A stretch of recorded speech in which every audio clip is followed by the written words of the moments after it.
Hi Libra, welcome to your September 2016 general tarot reading. I guess that's what you would call it. And so happy birthday to those of you who are born at the end of September. There's going to be a new moon, I think. Oh wow, I just realized, yeah, there's going to be 2 new moons in September. So that's pretty exciting. Because, you know, the first one is a solar eclipse, and that's going to be in your 12th house, so that might be a little bit more quiet for you. But it might be a profound spiritual awakening, perhaps. And then you have your solar return on September 30th. I hope I'm correct about that. So yeah, 2 new moons in September. I think September is going to be a very important month for all of us, even though we have Mercury retrograde for the first several weeks.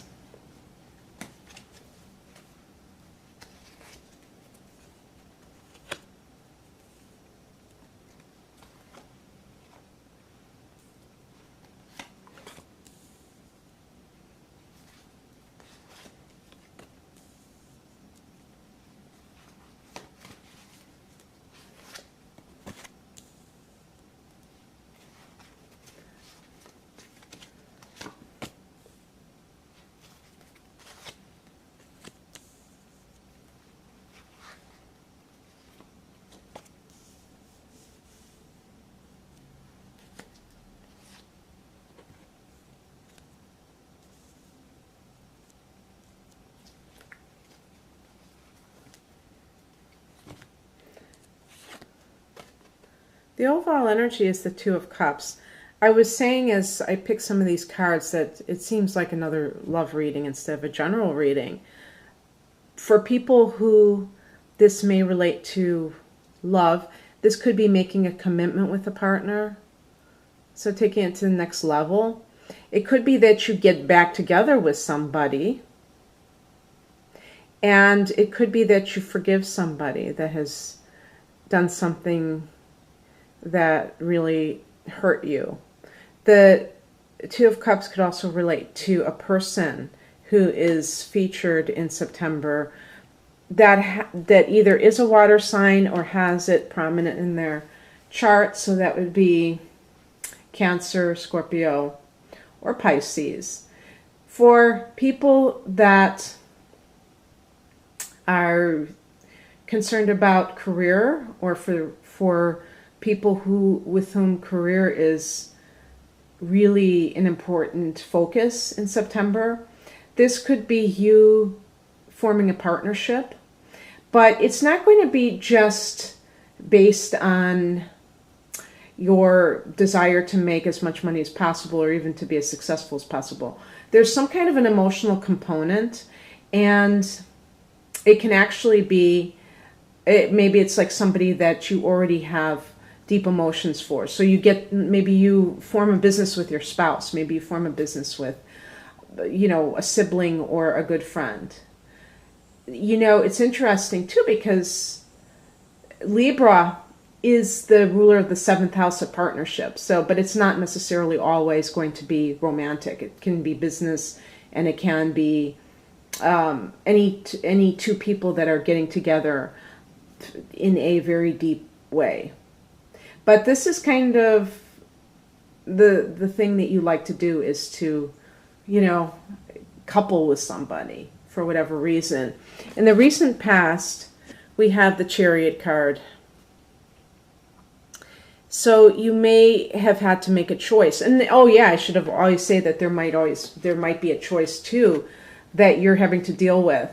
And it's going to be an emotional choice. It's going to be based on, so it can be in terms of 2 people, and maybe one of those people is a Cancer, because the Chariot is related to a Cancer, and a Cancer is a water sign. But there was a choice that you had to make. The Chariot card also relates to being victorious.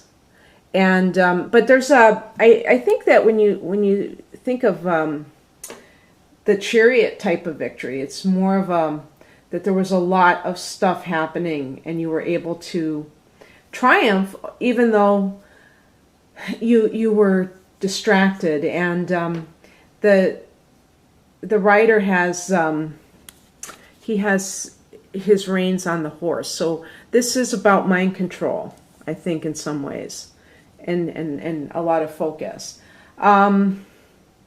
Now this is very interesting because it looks like you're going to be leaving. Maybe you're going to even be moving, and maybe a move is up for debate, and you have to decide. Maybe you get a job offer and you have to decide, do I, commit to somebody or do I accept a job? And in September, these kind of things often come up because we're constantly getting, this is the beginning of the school year, and it seems like a lot of times things start in September.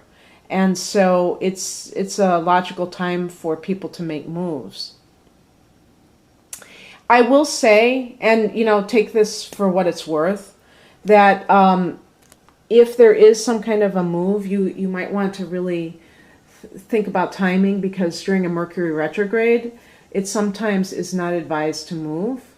Or a lot of times they say don't move during a Mercury retrograde. Now, if you get a job offer, you're not going to, turn it down just because you're afraid of a Mercury retrograde, obviously, or some other wonderful opportunity.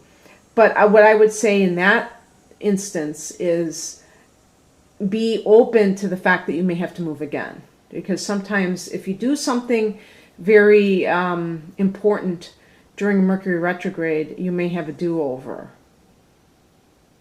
Because some things can get lost in the mix. You can neglect to understand a certain detail. You may be promised a rosy picture of what you're moving into, and then, or a job even, and then you find out it's not what they said it was. Now it's interesting. Here's another 7, because the Chariot is a 7. 7s can relate to a turning point. This is the 7 of Wands, and this is your higher perspective message. And so I would say that this card is saying protect yourself, and this is what I go back to speaking about all of this. Make sure that you really, if you're going to do something important like pull up shop and move, make sure that you are very aware of it and you have a plan B, that you have some way to protect yourself, because you might have someone trying to pull the wool over your eyes in some way. And in relationships, if you are getting back together with somebody and you did have problems, when people get back together with partners and they kind of like have a clean slate, they're forgetting what led to the breakup in the first place. And so, you may know people, and maybe you're one of those people that have on again, off again relationships. And it's like, what's up with that? So I don't know what else to say. It just seems kind of, you have to address issues. And part of that is if there's anything where you're constantly feeling like you have to defend yourself, that's a sign that you're in a toxic relationship. On the other hand, this card could be saying, protect yourself. Make sure that you do not allow another person to have control over you. And that could be, in a job situation or in a personal situation.